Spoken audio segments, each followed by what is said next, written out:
ओम नमो भगवते वासुदेवाय।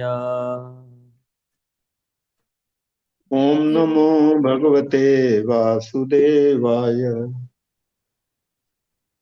ओम नमो भगवते वासुदेवाय। ओम ओम नमो भगवते वासुदेवाय। ओम नमो भगवते वासुदेवाय। ओम नमो भगवते वासुदेवाय। ओम अज्ञानतिमिरन्धस्य ज्ञानाञ्जनशलाकया चक्षुरोन्मिलितं येन तस्मै श्रीगुरुवे नमः। नमः ॐ विष्णुपादाय कृष्णपृष्ठाय भूतले श्रीमते भक्तिवेदान्त स्वामिनिति नामिने। नमस्ते सारस्वती देवे गौरवाणी प्रचारिणे निर्विशेष शून्यवादी पाश्चात्यदेशतारिणे वाञ्छाकल्पतरुभ्यश्च कृपा सिन्धुभ्येव च पतितानां पावनेभ्यो वैष्णवेभ्यो नमो नमः। जय श्री कृष्ण चैतन्य प्रभु नित्यानंद श्री अद्वैत गदाधर श्रीवासादि गौर भक्तवृंद। हरे कृष्णा कृष्णा कृष्णा हरे हरे, हरे राम राम राम हरे हरे। ओके, हरे कृष्णा। सभी भक्तों का हार्दिक स्वागत है आज के ऑनलाइन सत्संग श्रीमद् भागवतम क्लास में। तो हम चर्चा कर रहे हैं श्रीमद् भागवतम के प्रथम स्कंद के छठवां अध्याय, जिसका शीर्षक है नारद मुनि और व्यासदेव जी, इनका संवाद है। ओके, तो नारद मुनि अपने पूर्व जीवन की कहानी बता रहे हैं, व्यासदेव जी को बता रहे हैं। ओके, अपने शिष्य व्यासदेव जी को बता रहे हैं। तो का स्टोरी इस प्रकार से थी कि किस प्रकार से नारद मुनि का जो पूर्व जीवन था, कैसे भगवान की प्राप्ति हुई, ये प्रश्न था। तो नारद मुनि जैसे जंगल की ओर जा रहे थे, जंगल में आगे बढ़ते हुए जा रहे थे। एक पीपल का वृक्ष था, उस वृक्ष के नीचे बैठकर भगवान का ध्यान करने लगे। और भगवान का ध्यान करते समय उन्हें भगवान का दर्शन भी हुआ उनको, और इतने प्रसन्न चित्त होकर बड़े आनंदित हो गए। उनके प्रेमाश्रु, आंखों से प्रेम के अश्रु बहने लगे, शरीर कंपित होने लगा। और इस प्रकार से दिव्य भावावेश में वो पूरी तरह से मग्न हो गए थे और भगवान का दर्शन कर रहे थे। और भगवान का दर्शन जैसे उन्होंने किया, और कुछ ही क्षणों में भगवान अदृश्य हो गए, उनको दर्शन नहीं हो पा रहा था। तो वो फिर बार बार प्रयास करते भगवान के दर्शन करने का, लेकिन दर्शन नहीं हो पाता है उनको। फिर उसी समय एक आकाशवाणी के रूप में, ध्वनि के रूप में भगवान नारद मुनि से बात करते हैं और कहते हैं कि आप इस जन्म में अभी मुझे फिर से नहीं देख सकते हो आप, मतलब मेरा दर्शन आपको फिर से नहीं होगा। तो नारद मुनि बड़े व्याकुल हो जाते हैं और सोचते हैं कि क्या हुआ मुझसे। तब भगवान ध्वनि के माध्यम से बोलते हैं कि हाँ, हे नारद मुनि, मतलब पिछले जन्म के जो भी नाम था उनका, कि आप अभी भी अपरिपक्व अवस्था में हो। और मेरा दर्शन जब आपको हुआ है तो ये मेरी कृपा थी।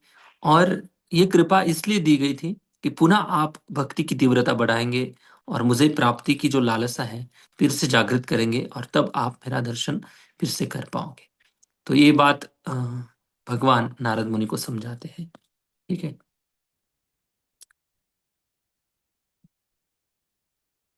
तो भगवान जब अदृश्य होकर नारद मुनि से इस प्रकार से बातचीत करते हैं, फिर आवाज सुनकर नारद मुनि जो है आगे की स्टोरी बताते। फिर जब भगवान बोलकर अदृश्य हो गए नारद मुनि के सामने से, फिर उसके बाद क्या हुआ इसका वर्णन 26 नंबर श्लोक से आगे। ओके, श्लोक संख्या 26।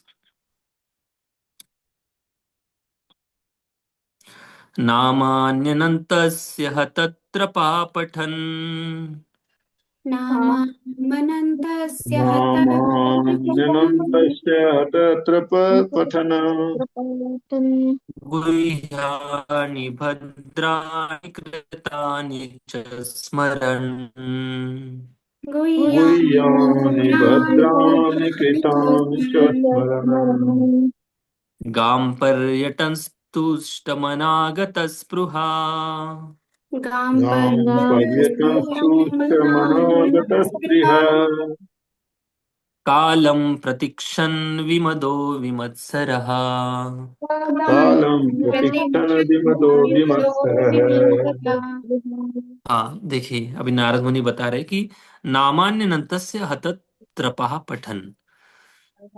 तो नारद मुनि, जब नारद मुनि से भगवान बातचीत कर रहे थे, नारद मुनि को सांत्वना दी और उसके साथ साथ भक्ति का भी वर्णन किया कि नारद मुनि के मन में एक शंका हो गई थी कि अभी मैं छोटा हूँ और आपने मुझे भक्ति में, मतलब नहीं के बराबर भक्ति थी हृदय में, और आपके भक्तों के माध्यम से मुझे कहाँ से कहाँ तक ले गए प्रभु।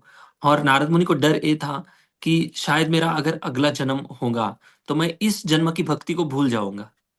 लेकिन भगवान बताते कि नहीं नारद मुनि, आपने जिस प्रकार से मेरे में आसक्त होकर आपने अपनी मति लगाई है, तो इस मति को हमेशा मुझ में लगाए रखने की मैं आपको बुद्धि दूंगा। ददामि बुद्धि योगम तम येन माम उपयान्ति। ये भगवान की कृपा है। तो भगवान इस प्रकार से कृपा करते हैं, किसी के ऊपर अगर कृपा करते हैं तो ऐसी बुद्धि देते हैं कि वो व्यक्ति फिर से भगवान की प्राप्ति कर सके। जैसे भगवान बात करके अदृश्य हो गए फिर नारद मुनि बिल्कुल हताश नहीं हुए। नारद मुनि पूरी तरह से सकारात्मक थे और भगवत प्राप्ति की लालसा और भी उनके अंदर जागृत हो गई। हम्म, और भी उनके अंदर जागृत हो गई भगवत प्राप्ति की लालसा। तो देखिए, नारद मुनि को भगवान ने दर्शन दिया। तो केवल दर्शन करने मात्र से भगवत प्राप्ति नहीं होती है। दर्शन तो शिशुपाल ने भी किया था, दर्शन तो दुर्योधन ने भी किया था, दर्शन तो कई अधर्मी लोग थे जो भगवान से द्वेष करते थे, उन सब ने भगवान का दर्शन किया था। क्या उनको भगवत प्राप्ति हो गई? नहीं। भगवत प्राप्ति के बाद भगवान के जो वचन है, हाँ भगवान ने दिए हुए जो शास्त्र में वचन है, उसको बार बार सुनना, इसी इसी के माध्यम से भगवत प्राप्ति होती है। और उसको जीवन में उतारने का पूरा पूरा प्रयास करना, इससे व्यक्ति को भगवत प्राप्ति होती है। तो नारद मुनि ने जैसे सुना तब बहुत इंस्पिरेशन मिला उनको भगवत प्राप्ति के लिए, फिर से वो प्रयास करने लगे। फिर क्या हुआ उनके, क्या क्या करते थे, 26 नंबर श्लोक में बता रहे। नामान्य नंतस्य हतत्रपा पठन। हम्म पठन मतलब बार बार जप करना, पाठ करना या संकीर्तन करने जैसा। क्या कर रहे थे? जो भगवान का पवित्र नाम है, नामानी, नामान्य और आदि मतलब भगवान के नाम के साथ आदि जो चीजें हैं, भगवान के नाम रूप गुण लीला, ये जो है इनके काव्य के माध्यम से, गीत के माध्यम से, भजन के माध्यम से या श्लोकों के माध्यम से या साक्षात भगवान के प्रत्यक्ष नाम के माध्यम से बार बार वो गुणगान करने लगे। और कैसे गुणगान करने लगे? हत त्रपहा। हत त्रपा मतलब, हत मतलब त्याग देना, त्रपहा भौतिक जगत की सारी औपचारिकताओं से मुक्त होकर। मतलब औपचारिकता का अर्थ ये है कि लोग मुझे क्या कहेंगे। इस औपचारिकता, ऐसे कई अनगिनत औपचारिकता है, इनको त्याग दिया उन्होंने। लोग मुझे गाली देंगे या लोग मुझे अच्छे से आदर सम्मान नहीं देंगे, मैं क्योंकि मैं कैसे भी गा रहा हूँ, भगवान का नाम उच्चारण कर रहा हूँ, पागल सा हो रहा हूँ, शरीर में रोमांच खड़े हो रहे हैं, भगवत प्रेम में नाच रहा हूँ, फिर लोग क्या कहेंगे? धोती पहन रहा हो तो लोग क्या कहेंगे? तिलक लगाऊंगा तो लोग क्या कहेंगे? ये जो भौतिक जगत से जो औपचारिकता है, मान सम्मान लेने की इच्छा, वो सब त्याग दिया था उन्होंने, हतत्रपहा। और कभी किसी से इच्छा भी पहले से ही करते नहीं थे, क्योंकि भगवत प्रेम में जो व्यक्ति डूब गया है ना, बाहरी रूप से वो किसी के मान सम्मान, कौन क्या बोलेगा, कौन क्या सोचेगा, इसके चक्कर में पड़ता नहीं, उसको टाइम ही नहीं ये सब सोचने के लिए। हाँ, उनकी चेतना पूरी तरह से भगवत प्रेम में लिप्त हो चुकी है। हतत्रपहा पठन। और पठन का अर्थ ये है, पठन करना मतलब एक बार नहीं, बार बार पठन कर रहे थे, रिपीटेडली बार बार कर रहे थे हर रोज, और दिन में कई बार उसी में मग्न रहते थे। और बता रहे कि लोग क्यों हतत्रपा, मतलब लोग क्यों ऐसे भगवत भक्तों को नाम रखते हैं या उनको चिढ़ाते हैं, उनको तकलीफ देते हैं, क्यों? क्योंकि आगे दूसरी लाइन में बताते हैं, गुह्यानि भद्राणि कृतानि च स्मरण। ये जो स्मरण है, ये स्वाभाविक रूप से होता है। भगवत प्रेम का जो उदय हो जाता है किसी के हृदय में, तो भगवान की पुकार की जो भावना है, स्वाभाविक रूप से और नेचुरली वो व्यक्ति करता है। ऐसे दिखावे के लिए नहीं करता है, स्वाभाविक रूप से। हम्म।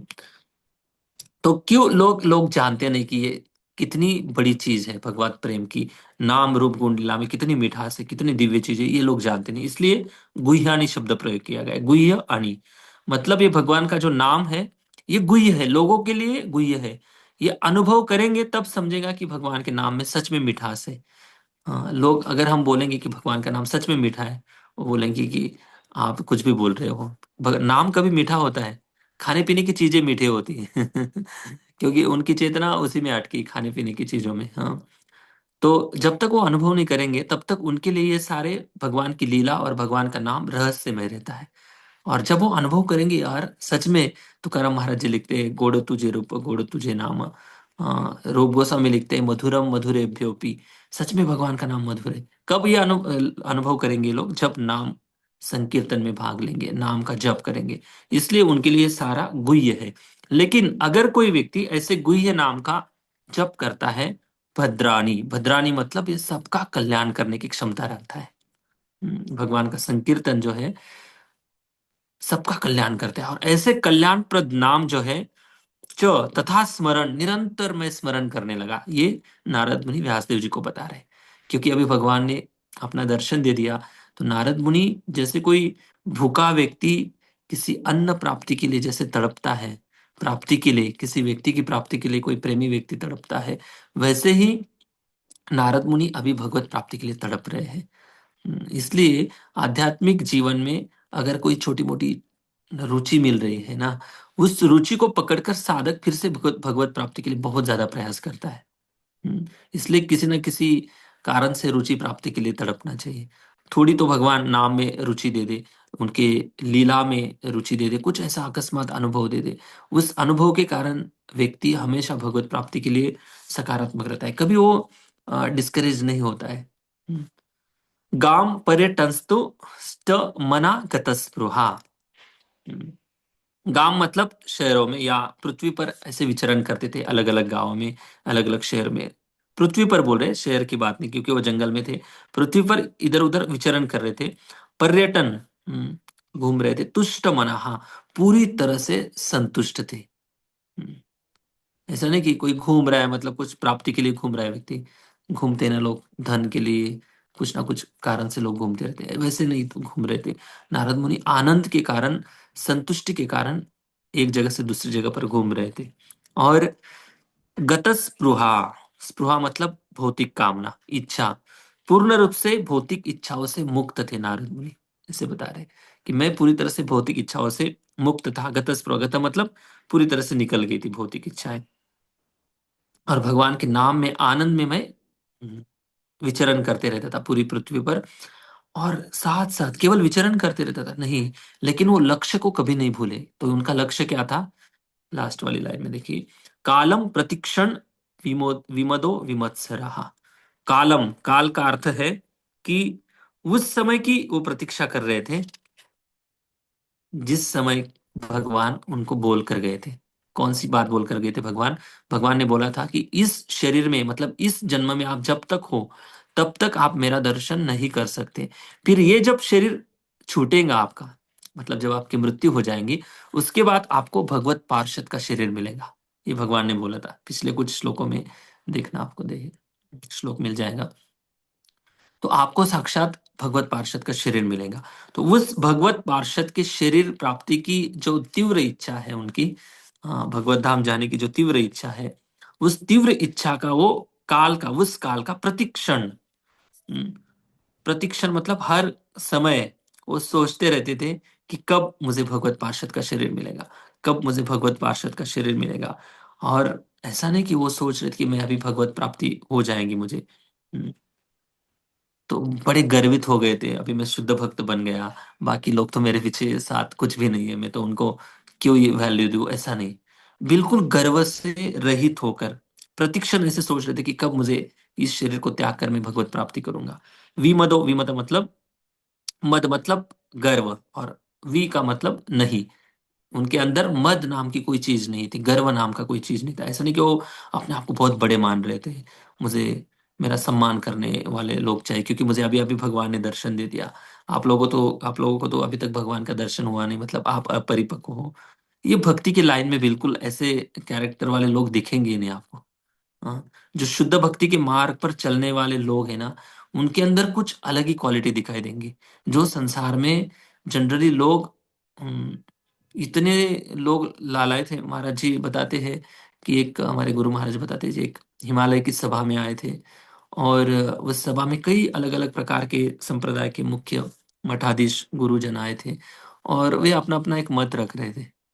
तो सबको बोलना था, कुछ अपनी बातें हर एक रखना था।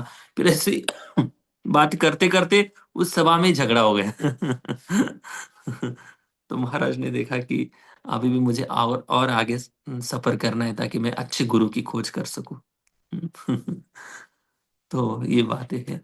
तो विमत जो है, मत जो है, ऐसा नहीं कि हाँ, जिनको भगवत दर्शन हो गया, भगवत प्राप्ति के मार्ग में बहुत आगे बढ़ गए, उनको गर्वित होना है, बिल्कुल नहीं।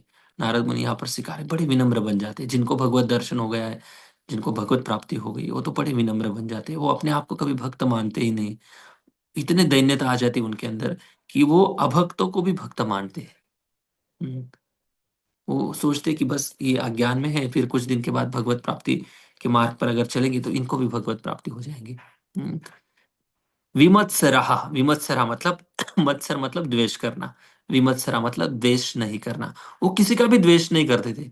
ऐसा नहीं कि सोचते थे कि कभी कभी लोग बड़े भक्त बन जाते हैं, फिर भौतिकवादी लोगों का द्वेष करने लगते हैं कि क्यों, देखो ये लोग कितने भौतिक सुख में ये कर रहे वो कर रहे, अनेक प्रकार के लोग उनको दोषारोपण करने लगते हैं। भौतिकवादी लोगों का भी दोष नहीं देखना है, निंदा नहीं करनी। हाँ, तो ये डिवाइन क्वालिटी जो है, ये भगवत प्रेम के जो छोटे छोटे लक्षण है ना, उन्हीं के कारण दिव्य क्वालिटी हृदय में प्रकाशित होती है। ऐसे नहीं होती है। तो भौतिकवादी लोगों का भी द्वेष नहीं करना है। अभी द्वेष क्यों करता है, कभी कभी लोग सोचते हैं कि हमने इस सुख को मिस कर दिया है। तो हमें मतलब ये जो सुख है ये किसी को भी नहीं मिलना चाहिए, ऐसा नहीं है भाई। वो उनके भाग्य में वो सुख और दुख वो डिसाइड कर, भगवान डिसाइड कर रहे हैं। क्या सबको आवाज ठीक से आ रही है? यस प्रभु जी। हाँ प्रभु जी। ओके ओके, ठीक है ठीक है। कालम प्रतीक्षण विमदो विमत्सरः। हर समय वो उस काल की प्रतीक्षा कर रहे थे जिस काल में उनका ये शरीर छूट कर भगवत प्राप्ति होने का, भगवत धाम जाने का या भगवत पार्षद का जो शरीर मिलने वाला था उनको, उसकी वो प्रतीक्षा कर रहे थे। तो कभी कभी हम सोचते हैं ना कि भाई, अ, हमें भगवान ने इस मार्ग पर हमें भेजा है, आध्यात्मिक मार्ग पर। तो अगर हम चाहेंगे तो भगवत प्रेम मिल जाए हमें, भगवत धाम मिल जाए। अगर हम इस भावना से भक्ति कर रहे हैं तो क्या ये भी हमारा एक स्वार्थ है? लेकिन नहीं, ऐसा नहीं है। हम्म। भगवत धाम जाना हर जीवात्मा का स्वाभाविक अधिकार है। हम्म, स्वाभाविक अधिकार है, इसमें कोई स्वार्थ नहीं है। माया के जगत को छोड़कर भगवत धाम जाना ये स्वाभाविक अधिकार है। और इस अधिकार के लिए भगवान से हमें, हाँ, भगवान की याचना भी करनी चाहिए, भगवान से प्रार्थना भी करनी चाहिए कि प्रभु अभी बस हो गया, मुझे इस संसार में नहीं जन्म लेना है, मुझे अभी आपके पास आना है। मुझे ऐसी बुद्धि दो, ऐसे ही मेरे लिए योजना बनाओ ताकि मैं आपको इस जन्म में प्राप्त कर सकूं। तो ये जो मांगना है भगवान से, ये हमारा जीवात्मा का अधिकार है। हाँ, जब भगवान चाहेंगे कि भाई आप शुद्ध भक्त बन गए हो, तो मेरी इच्छा है कि आप इस संसार में जाओ और मेरे नाम यश का प्रचार करो, बाकी दुनिया के भौतिकवादी लोगों का कल्याण करो। अगर भगवान ऐसे बोलते हैं सामने आकर, या जो भी जिस भी साक्षात्कार के माध्यम से, तब वो बात अलग है कि आप 10 जन्म लो या 100 जन्म लो। लेकिन हर बद्ध जीव का अधिकार है भगवत प्राप्ति करना। जैसे नारद मुनि यहाँ पर हर क्षण उस काल की प्रतीक्षा कर रहे थे जिस काल के लिए भगवान ने वचन देकर भगवान चले गए थे। ओके, 26 नंबर श्लोक का ट्रांसलेशन। इस प्रकार भौतिक जगत की समस्त औपचारिकताओं की उपेक्षा करते हुए मैं बारंबार भगवान के पवित्र नाम तथा यश का कीर्तन करने लगा। भगवान की दिव्य लीलाओं का ऐसा कीर्तन एवं स्मरण कल्याणकारी होता है। इस तरह मैं पूर्ण रूप से संतुष्ट, विनम्र तथा ईर्ष्या द्वेष रहित होकर सारी पृथ्वी पर विचरण करने लगा। ओके।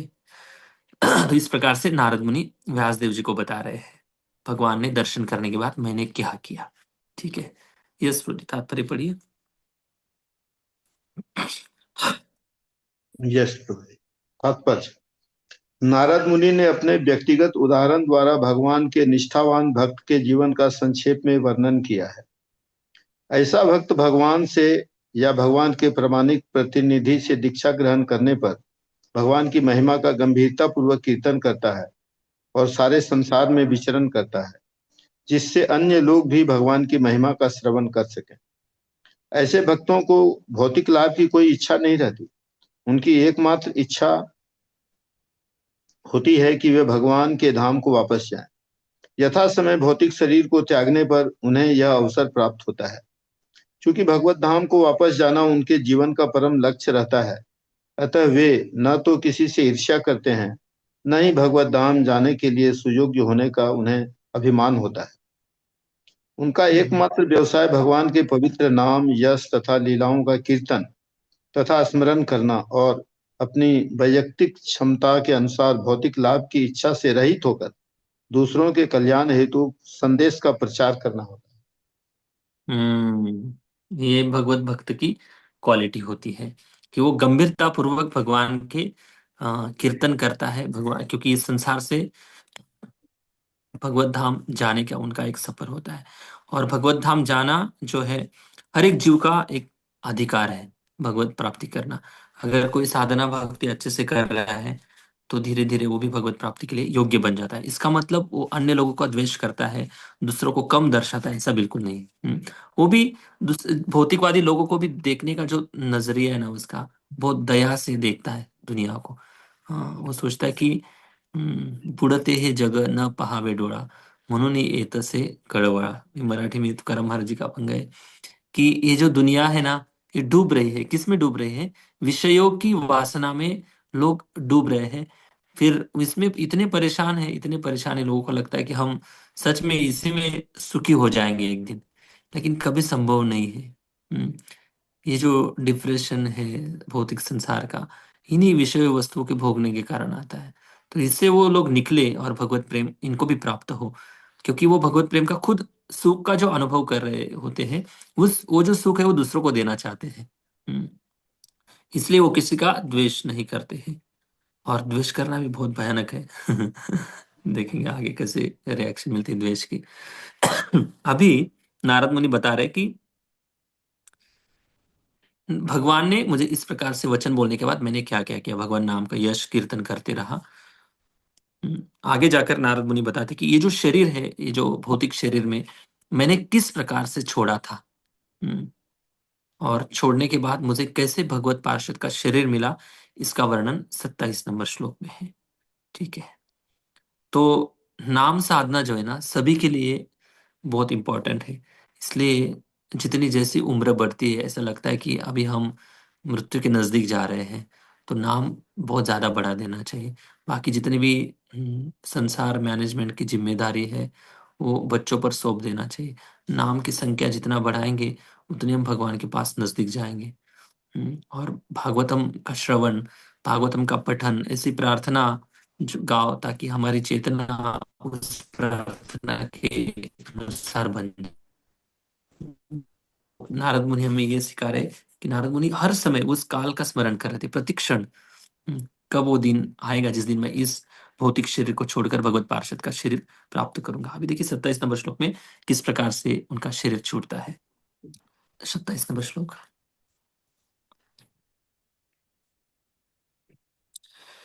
एवं कृष्ण मतिर्ब्रह्मन् है। एवं एवं कृष्ण कृष्ण मते ब्रह्मन् आसक्त, एक सेकंड, आसक्तस्यामलात्मनः आसक्तस्य आसक्तस्यामलात्मनः कालः प्रादुर्भूतकाले कालः प्रादुर्भूतकाले तडित् सौदामनी यथा। तरित सौदामनि यथा। हाँ, तड़ित प्रभालो भाससम। तड़ित मतलब बिजली के समान। भगवान की भी, भगवान का पीताम्बर भी बिजली के समान चमकता है। शंकराचार्य की स्तुति में आता है शब्द। देखिए श्लोक सुंदर है। एवं कृष्ण मतिर ब्रह्मण, इस प्रकार से हाँ, मति, क्योंकि मति जो है, हमने इसके ऊपर पिछले 4-5 श्लोक पहले अगर जाएंगे तो भगवान ने वचन दिया था कि आपकी जो मति है हमेशा मुझ में लगी रहेंगी। तो अभी वही शब्द रिपीट कर रहे हैं। कृष्ण में उनकी मति पूरी तरह से आसक्त थी। कृष्णेर मति रस्तुवा। कभी कभी हम वैष्णव जनों को चरण छू लेते हैं ना कुछ लोग, तो क्या हम हमसे अगर छोटे हैं तो क्या बोलना चाहिए? कृष्णेर मति रस्तुवा, मतलब आपकी जो मति है श्री कृष्ण में लगी रहे। इस प्रकार से आशीर्वाद दे सकते हैं अगर आप बड़े हो तो। एवं कृष्ण मतेर ब्राह्मण, ब्राह्मण मतलब हे व्यासदेव, ब्राह्मण। ब्राह्मण संबोधन कर रहे हैं व्यासदेव जी को। आसक्तस्य मलात्मनः, मेरी जो मति है पूरी तरह से आसक्त थी। किन पर? भगवान पर आसक्ति थी, इसलिए भौतिकता के प्रति स्वाभाविक रूप से अनासक्ति थी। अनासक्ति का फिर वो आगे शब्द बता रहे कि अमल आत्मना, समस्त भौतिक कल्मशों से मुक्त मुक्त था। हम्म, नारद मुनि बता रहे कि मैं भगवान के कृष्ण में मेरी मति पूरी तरह से आसक्त होने के कारण भौतिक जगत के प्रति जो अनासक्ति है वो स्वाभाविक रूप से अनासक्ति हो जाती है। जैसे अगर समझो हम यहाँ पर है, टेम्पल में है, और रेलवे स्टेशन से अगर हम टेम्पल की ओर आ रहे हैं, तो टेम्पल की ओर जितने हम आगे बढ़ेंगे उतना मंदिर और हम दोनों के बीच का जो डिस्टेंस है वो कम होते जाएगा, और रेलवे स्टेशन और हमारा जो डिस्टेंस है वो ज्यादा हो जाएगा। वैसे ही है, जितना हम भगवान से जुड़ेंगे, जितना भगवान की नाम रूप गुण लीला का पठन कीर्तन स्मरण करेंगे, उतने ज्यादा भौतिकता से दूर रहेंगे। इसलिए अनर्थ प्रवृत्ति निकालने के लिए सावधान तो रहना है, साथ साथ अर्थ प्रवृत्ति जितना बढ़ाएंगे, मतलब भक्ति की जो क्रिया है जितना ज्यादा बढ़ा देंगे उतना हम अनर्थ प्रवृत्ति से दूर रहेंगे। अभी इसलिए वो इस प्रकार से निरासक्त थे, भगवान का चिंतन करते हुए। कालः प्रादुर्भूत काले, अभी कौन से काल का स्मरण कर रहे थे वो? इस शरीर को छोड़कर भगवत पार्षद का जो शरीर मिलने वाला था, भगवान ने जो वचन दिया था उस समय का स्मरण कर रहे थे। और ध्यान मतलब प्रतिक्षण वो याद कर रहे थे कि मुझे उस काल का, कब वो काल आएगा, कब वो समय आएगा मेरे जीवन में कि मैं इस शरीर को छोड़कर भगवत प्राप्ति करूंगा। देखो भगवत धाम जाने के ये लक्षण होते हैं। अ, भगवत धाम जाने के लिए किसी की अगर मृत्यु हो जाती है, इसका मतलब कोई मृत्यु होने से भगवत प्राप्ति करता है? बिल्कुल नहीं है। भगवत प्राप्ति के लिए कुछ लक्षण ऐसे प्रकट होने चाहिए, जो लक्षण यहाँ पर भागवतम में वर्णन किया गया है। किस प्रकार से भगवत प्राप्ति के लिए लालसा है, कैसे भगवान के नाम रूप गुण यश लीला गाते हुए जो औपचारिकता है, भौतिक जगत के लाज लज्जा को व्यक्ति छोड़ देता है और उन्मत्त होकर पागल सा भगवत प्राप्ति के लिए पूरा पूरा प्रयास करते रहता है। तो इस काल का नारद मुनि स्मरण कर रहे थे। प्रादुर्भूत काले, दृष्टिगोचर काल, जो मतलब अभी वो जो काल है सामने आ चुका है। कैसे हुआ है सामने? तड़ित सौदा मणि यथा, यथा मतलब इस प्रकार से। कैसे? जैसे बिजली चमकती है, प्रकाश करती है बिजली, जैसे चमकती है बिजली, जैसे आकाश में से बिजली गिरती है जमीन पर। किसी ने देखा होगा या वीडियो में देखा होगा सबने। और अगर कोई बिजली बहुत किसी पर्वत के पास गिरती है, तो पर्वत के ऊपर जो प्रकाश आता है, पर्वत का जो रिफ्लेक्शन है और भी ज्यादा प्रभावित होती है। मतलब एक ही समय बिजली गिर रही है और बिजली का रिफ्लेक्शन किसी वस्तु पर गिर रहा है, और वो रिफ्लेक्शन अगर कोई देखता है तो उसका प्रकाश जो होता है उसी प्रकार से तड़ित सौदामणि था। सौदामणि मतलब प्रकाश, बहुत ज्यादा प्रकाश है। और कैसे? बिजली के समान, बिजली तुरंत आती है और अदृश्य हो जाती है। वैसे ही नारद मुनि बोल रहे हैं कि मेरा ये जो शरीर है, पंच भौतिक जो शरीर है, इस पंच भौतिक शरीर कब छूटा और कैसे भगवत पार्षद का शरीर मिला, ये मुझे अभी भी याद नहीं। मतलब तुरंत ये सब कुछ हुआ, तुरंत कुछ ही क्षणों की बात कर रहे हैं। हम्म, क्या आप ठीक से सुन पा रहे हो? या आवाज ब्रेक होते हुए आ रहा है? नहीं, क्लियर है ठीक है प्रभु। प्रभु जी, आवाज तो ठीक है। कुछ नेटवर्क। ओके, ठीक है, ठीक है। तो इस प्रकार से जैसे बिजली चमकती है और बिजली चमकने के बाद तुरंत अदृश्य हो जाती, वैसे ही तुरंत मुझे इस शरीर पंचभौतिक का जो शरीर है कैसे छूट गया और कैसे भगवत पार्षद का शरीर मिला, ये भी मैं मुझे अभी भी याद नहीं। मतलब तुरंत सब कुछ हो गया, कुछ ही क्षणों में ये सब कुछ हो गया। हम्म।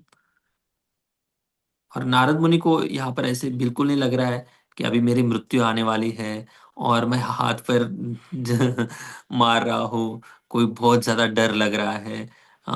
ये बात ही बिल्कुल नहीं है। देखो भगवत प्राप्ति कैसे होती किसी जीवात्माओं को, भगवत धाम की प्राप्ति कैसे होती, बड़े सुखपूर्वक इस शरीर से वो निकलता है। उनको तकलीफ नहीं होती जो भगवत भक्त होते हैं और पूरी तरह से भगवान के ऊपर आश्रित रहते हैं।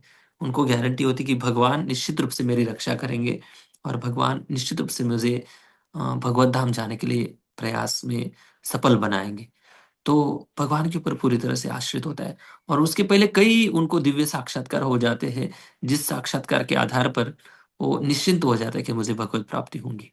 हम्म, बिल्कुल डर नहीं लगता। जैसे भौतिकवादी व्यक्ति जब शरीर त्यागता है तो वो यमदूत आते हैं उनको लेने के लिए, और यमदूत के डर के कारण वो मल मूत्र विसर्जित कर देता है, बड़े बड़े आंखें खोल देता है। शरीर में कुछ अलग अलग बदलाव आ जाते हैं। तो इस प्रकार से भौतिकवादी शरीर छोड़ता है और उसको गति वही प्राप्त होती है जिसने जैसे वैसे उसने कर्म किए होते हैं। लेकिन भगवान का जो भक्त होता है, जिसने भगवान के ऊपर पूरा आश्रित होकर जीवन जिया है, तो निश्चित होकर वो भगवान का स्मरण करता है। हम्म। तो यहाँ पर नारद मुनि जो है बिल्कुल उनके अंदर कोई डर नाम की चीज है। देखो कोई अगर कोई मृत्यु की बात करते कि पिछले जन्म में मेरा कैसे मृत्यु हुआ था अगर कोई बताता है स्टोरी, तो जनरली सबका ही ऐसे होता है ना कि कोई डरा हुआ है, बहुत बड़े यमदूत आए हैं, या यमदूत ना भी आए हो फिर भी अपनी आसक्ति को छोड़ने के लिए कोई तैयार नहीं होता है। प्रॉपर्टी है, पैसा है, शरीर के साथ इतने सारे संबंधी है, रिश्तेदार है, सबसे इतने लोगों से रिलेशन बनाया है। हाँ, फिर किसी ना किसी व्यक्ति के ऊपर, किसी ना किसी वस्तु के प्रति आसक्ति तो हो ही जाती है। और इस आसक्ति के कारण वो व्यक्ति शरीर छोड़ना नहीं चाहता है। कई बार देखते हैं ना कि मृत्यु की शैया पर किसी को लेटाया जाता है, फिर से वो ठीक कुछ दिन के बाद ठीक हो जाता है, फिर से उसको नॉर्मल बेड पे लेके आते हैं ऐसे बार बार कई बार होता है ऐसे। ऐसा इसलिए होता है कि वो इतनी आसक्ति है उनको, उसको छोड़ना नहीं चाहता है वो व्यक्ति। उसकी विल पावर फिर से बढ़ जाती है, उसको जीना है। लेकिन किस लिए जीना है ये पता नहीं है। जीना तो है, जीड़ तो पेड़ पौधे भी जी रहे हैं सालों से, हजारों सालों से जी रहे हैं। क्या मतलब है ऐसे जीवन से? हम्म, तो भगवत भक्त जो होता है जीता भी है भगवत भक्ति करने के लिए और मरता भी है तो भगवत प्राप्ति के लिए। हाँ, तो ये भगवत भक्त की जीवन शैली होती है। इसलिए निश्चित होकर भक्ति करना है और भगवान के ऊपर पूरा दृढ़ विश्वास रखते हुए हमें आगे बढ़ना है। ठीक है, ये भगवान नारद मुनि इस प्रकार से यहाँ पर बता रहे। और हे ब्राह्मण भाषांतर देखो, व्यासदेव, हे ब्राह्मण व्यासदेव, इस तरह मैंने कृष्ण के चिंतन में पूर्णतया निमग्न रहते हुए तथा किसी प्रकार की आसक्ति न रहने से समस्त भौतिक कलुष से पूर्ण रूप से मुक्त हो जाने पर यथा समय मृत्यु पाई। यथा समय मतलब जब समय बताया था भगवान ने, नेचुरली जो प्राकृतिक नियम के अनुसार शरीर छोड़ा उन्होंने, जिस प्रकार बिजली गिरना तथा प्रकाश ओंदना एक साथ होते हैं, एक साथ होता है, उसी प्रकार से उन्होंने शरीर छोड़ दिया और केवल शरीर छोड़ा। शरीर छोड़ने के बाद तुरंत उनको भगवत पार्षद का शरीर मिल गया, ये बात यहाँ पर बताई जा रही है। तुरंत उनको भगवत पार्षद का शरीर मिला।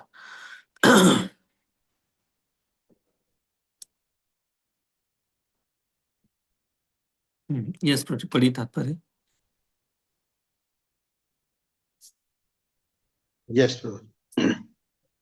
तात्पर्य: कृष्ण के विचारों में पूर्ण रूप से निमग्न होने का अर्थ है भौतिक कलमश या लालसाओं से छुटकारा।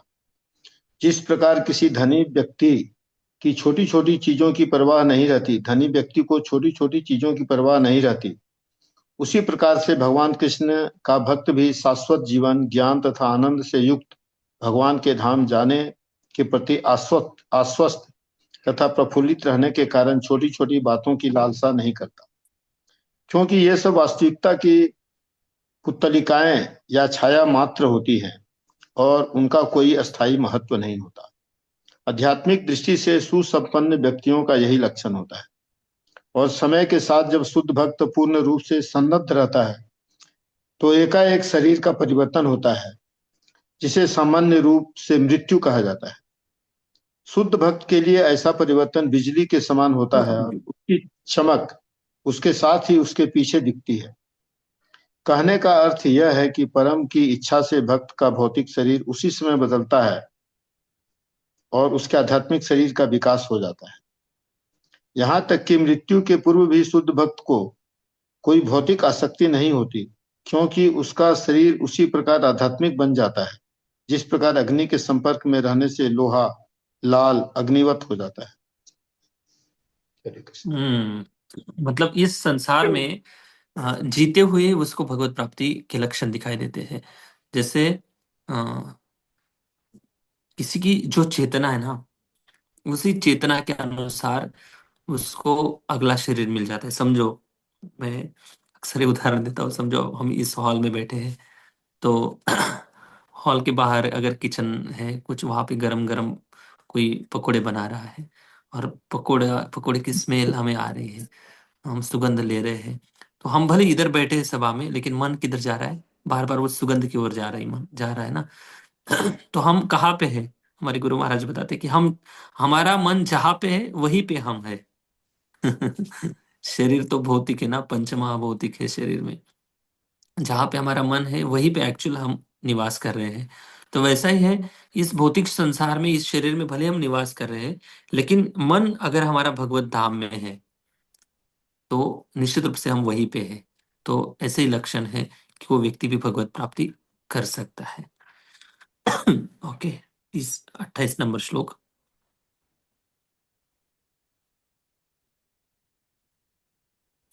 प्रयुज्यमाने मयि ताम् प्रयुज्यमाने मयि ताम् शुद्धां भागवतीं तनुम् शुद्धां भागवतीं तनुम् आरब्ध कर्म निर्वाणो आरब्ध कर्म निर्वाणो न्यपतत् पांच भौतिकः। न्यपतत पांच भौतिकः। हाँ, प्रयुज्यमाने मयि त्वाम्। प्रयुज्यमाने मतलब इस प्रकार से मुझे भगवान ने कृपा की, पुरस्कृत होकर। समझो भगवान ने इस प्रकार से पार्षद का शरीर देकर मेरे ऊपर मुझ पर कृपा की। विशुद्धाम दिव्य मयि त्वम शुद्धाम, जो दिव्य भागवतीम तनुम, भागवती मतलब भगवान की संगति करने योग्य जो शरीर है, तनु मतलब शरीर, ऐसा शरीर मुझे भगवान की कृपा से प्राप्त हुआ। हम्म। और लास्ट जो लाइन है, दूसरी लाइन में बता रहे कि आरब्ध कर्म निर्वाणो न्यपतत पांच भौतिक। देखिए, आरब्ध, आरब्ध का अर्थ है कि प्राप्त किया हुआ जो, मतलब प्रारब्ध जो कर्म है। कर्म निर्वाण, उससे मैं पूरी तरह से कर्म के रिएक्शन से, निर्वाण मतलब समाप्त हो गया। न्यपतत त्याग दिया उसको। किसको त्यागा? पंच भौतिक शरीर को। जैसे ही त्यागा मैंने, वैसे ही जो भी प्रारब्ध कर्म के अनुसार जो मिला था मुझे, वो प्रारब्ध कर्म को, जो फल के स्वरूप में था, उसको मैंने त्याग दिया। और भगवान की कृपा से शुद्धाम भागवतीम तनु, जो भगवान के धाम में या भगवान के भक्तों के साथ भगवान के संगति में रहने के योग्य जो शरीर है, ऐसा दिव्य शरीर, ऐसे भगवत पार्षद का शरीर मैंने प्राप्त किया। ये नारद मुनि इस श्लोक में बता रहे हैं। अभी देखिए, बड़ी ध्यान से सुनिए बात, पहले भाषा अंदर पढ़ लेते हैं। भगवान के पार्षद के लिए उपयुक्त दिव्य शरीर पाकर मैंने पांच भौतिक तत्वों से बने शरीर को त्याग दिया, और इस तरह कर्म के सारे अर्जित फल समाप्त हो गए। अभी देखिए, बात यह है कि नारद मुनि, कुछ श्लोक पहले अगर हम जाएंगे तो वहां पर नारद मुनि बताते हैं कि सारे कर्म ग्रंथि से मुक्त हो गए, सारे भौतिक आसक्ति से मुक्त हो गए, पहले ही मुक्त हो चुके हैं। फिर अभी जब शरीर छोड़ने की बात आ रही है, तब यहाँ पर ऐसे क्यों बताया जा रहा है कि मैं अभी सारे कर्म के अर्जित जो भी फल थे उससे समाप्त हो गया? मतलब ऐसा होता है कि जब शरीर छूटेगा तभी सारे कर्म से मुक्त हो जाएंगे हम, ऐसा होता है? नहीं, ऐसा नहीं होता है। नारद मुनि ये बता रहे, नारद मुनि ने जब जब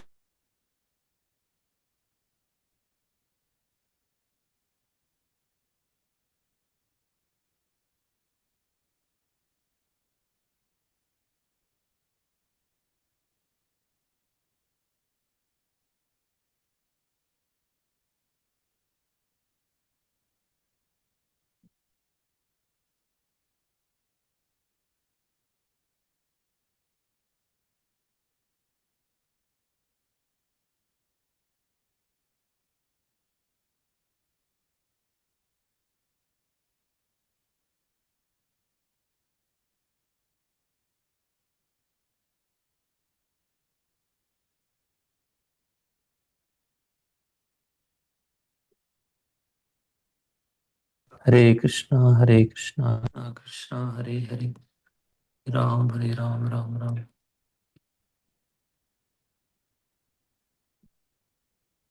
हरे कृष्णा।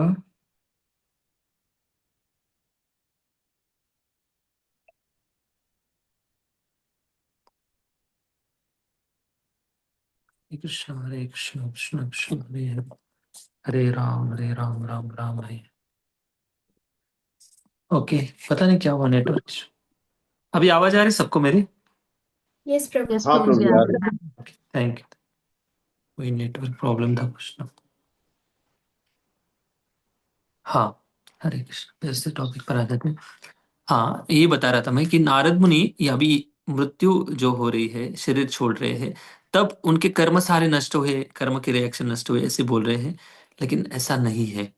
एक्चुअली जब नारद मुनि ने भगवत भक्ति शुरू की थी, और कुछ दिन के बाद जब वो प्रेम स्तर पर पहुंच गए, उसी समय उनके सारे कर्म नष्ट हो गए थे। क्योंकि उन्होंने ऐसी महत कृपा भी उनको इतनी मिली थी, और उन्होंने भजन भी वैसे किया था। दोनों तरफ से उन्होंने प्रयास के कारण उनको सब उनके सारे कर्म नष्ट हो गए थे। तो प्रारब्ध कर्म जो है यहाँ पर बताया जा रहा है कि हम्म,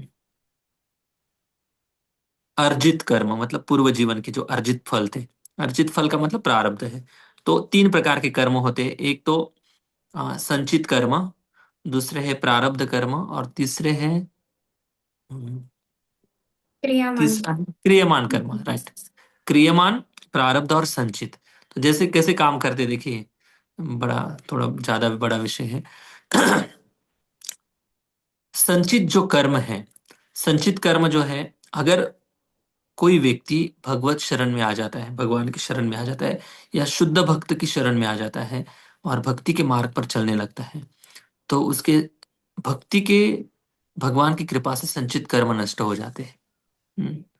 संचित कर्म नष्ट हो जाते हैं। लेकिन ये कब संभव होगा? जब वो व्यक्ति शुद्ध भक्त बनेगा, या शुद्ध भक्ति के मार्ग पर बहुत सिंसियर साधक है, बहुत गंभीरता से भक्ति कर रहा है। और क्रियमान जो है, क्रियमान का मतलब है अभी आगे जाकर करेगा, फिर उसका फल मिलेगा, फिर वो प्रारब्ध में ऐड होगा। हाँ, ये सारा ये साइकिल ऐसे चलती है। तो रह जाता है प्रारब्ध। अगर कोई भगवान की शरण में आ जाता है, तो उसका जो प्रारब्ध है, वो प्रारब्ध कर्म जो होता है तीन चार प्रकार के माध्यम से उसको जो उसके जीवन में प्रकट होता है। जैसे जन्म, जन्म उसका हुआ है। जन्म हम बदल नहीं सकते, मतलब जिस देश में जन्म हुआ है, जिस संस्कार से जन्म हुआ है, जिस परिवार में जन्म हुआ है, जिस जाति में जन्म हुआ है, ये जो है जन्म का कर्म जो है, इसको प्रारब्ध मानते हैं। भले भक्ति कर रहा है, कोई बात नहीं, जन्म।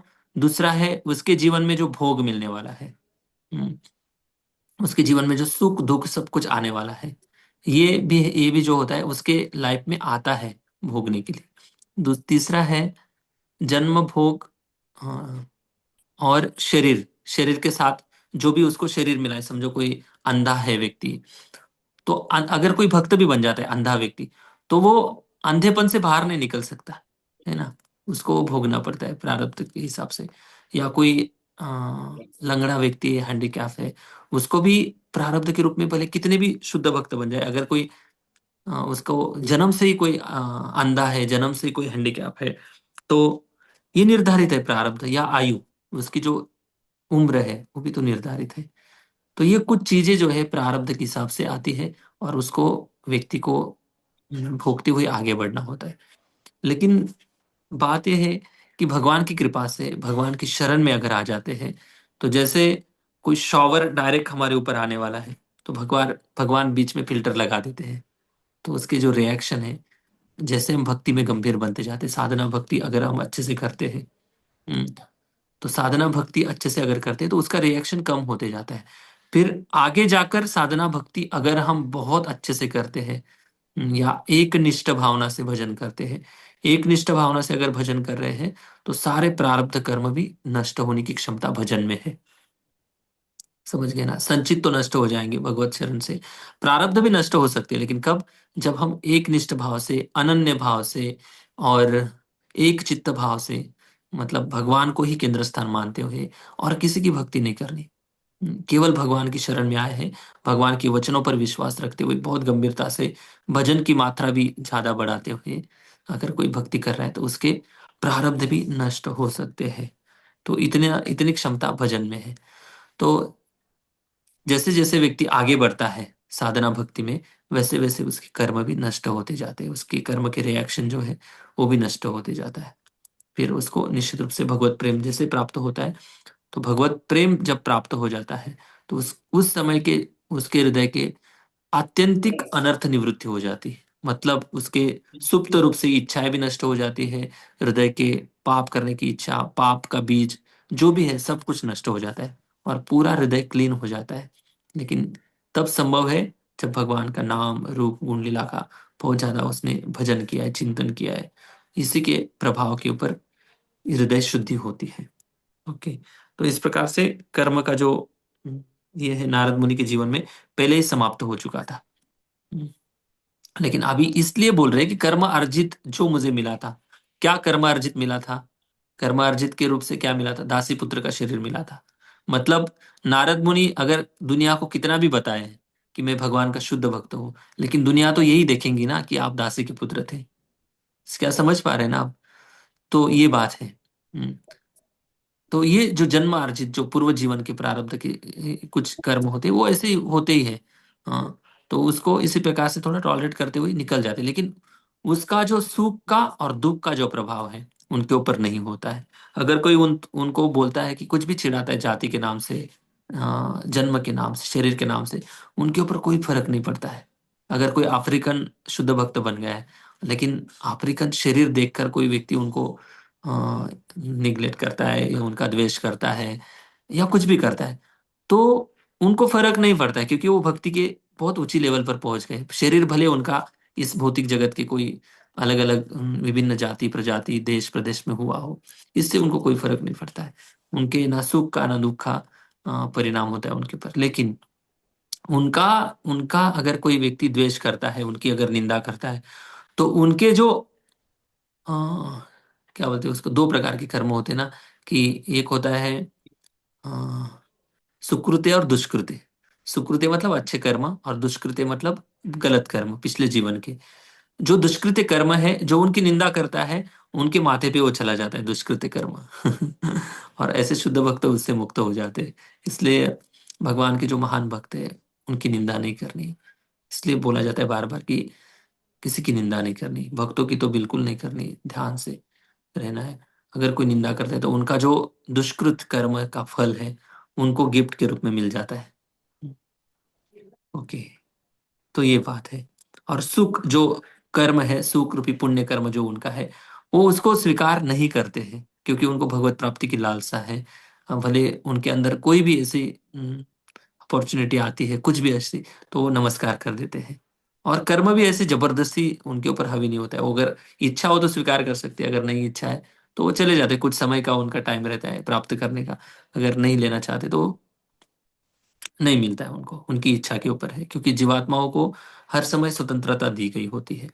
उस स्वतंत्रता के आधार पर व्यक्ति सुख का भी वो व्यक्ति त्याग कर देता है, पुण्य का भी त्याग कर देता है। और जब वो बोलता है कि मुझे इस संसार का ना सुख चाहिए ना दुख चाहिए, तब भगवान उसके पुण्य कर्म भी जलाते हैं। दुख तो पहले से ही प्रार्थना करता है, मुझे दुखी दुखी होकर परेशान है इस संसार में, भगवान से प्रार्थना करता है। तो भगवान धीरे धीरे धीरे धीरे उसका क्लेशाग्नि, भक्ति की जैसे अग्नि बढ़ती है वैसे उसके क्लेश भी नष्ट होते जाते हैं। ओके, यस रुचि तात्पर्य पढ़िए। यस प्रभु जी, तात्पर्य। भगवान ने यह बता दिया था कि नारद को भगवान की संगति करने के लिए उपयुक्त दिव्य शरीर प्रदान किया जाएगा। अतः नारद ने जो ही भौतिक शरीर त्यागा, उन्हें आध्यात्मिक शरीर प्राप्त हो गया। यह दिव्य शरीर भौतिक आसक्ति से मुक्त तथा और 3 प्रधान दिव्य गुणों से युक्त होता है। ये है शाश्वतता, भौतिक गुणों से मुक्ति तथा सकाम कर्मों के फल से मुक्ति। भौतिक शरीर इन तीनों गुणों के अभाव से निरंतर पीड़ित रहता है, किंतु जो ही कोई भक्त भगवान की सेवा में तत्पर होता है, त्यों ही उसका शरीर दिव्य गुणों से अभिभूत हो जाता है। यह लोहे पर पारस मणि की तरह चुंबकीय प्रभाव डालता है।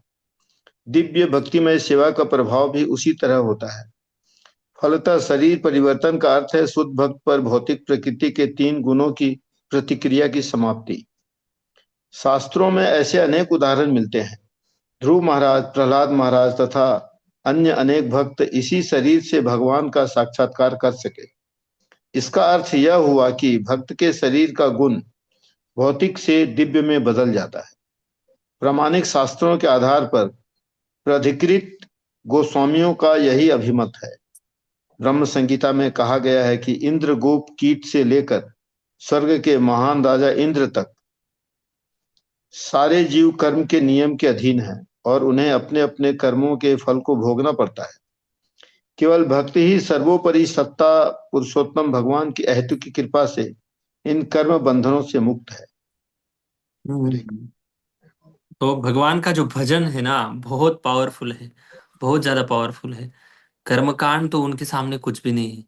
इसलिए भगवत भक्ति करने से ही जीवात्माओं का परम कल्याण होता है। कई बार प्रभुपाद जी बार बार रिपीट करते हैं, क्योंकि भगवत भजन में इतनी ताकत है, इतनी क्षमता है कि जीवात्माओं के कई जन्म के जितने भी पाप अर्जित है, उस पाप को भस्म और नष्ट करने की क्षमता भगवान के नाम में है, भगवान के भक्ति में है, भगवान की सेवा में है। तो पाप से के कारण ही तो बार बार जन्म हो रहा है, बार बार इच्छाएं है। हाँ, इतना आसान नहीं है भौतिक जगत से निकलना, लेकिन आसान तब है जब भगवत शरण में आ जाते हैं, जब भगवान के आदेशों का पालन करते हैं। शुद्ध भक्त से अगर हम अनुग्रहित है, भगवान के भक्तों के आश्रय में रहकर भक्ति कर रहे हैं, तो सच में सारे जन्म जन्मांतर के जितने भी पाप राशि है वो नष्ट करने की क्षमता भगवान के भजन में आती है। लेकिन ये सब तुरंत नहीं होता है, इसको थोड़ा टाइम देना पड़ता है, अच्छे से गंभीरता से साधना करनी होती है। और जब हम अच्छे से भक्ति में गंभीरता से आगे बढ़ेंगे, तब हमारी प्रामाणिकता और शरणागति, ये सब देखकर भगवान, हमारे भजन की क्वांटिटी एंड क्वालिटी दोनों देखकर भगवान हमें जरूर धीरे धीरे कृपा करते हुए इन पाप कर्मों से मुक्त करा देंगे, और भक्ति में भी आगे बढ़ाएंगे। ठीक है। जय हरे कृष्णा। जय श्री प्रभुपाद की जय। ग्रंथराज श्रीमद् भागवतम महापुराण की जय। कोई प्रश्न है?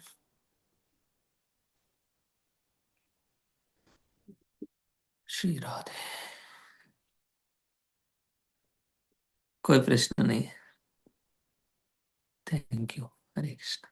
या तो मैं अच्छे से समझा रहा हूँ या आप लोग मुझसे ज्यादा समझदार हो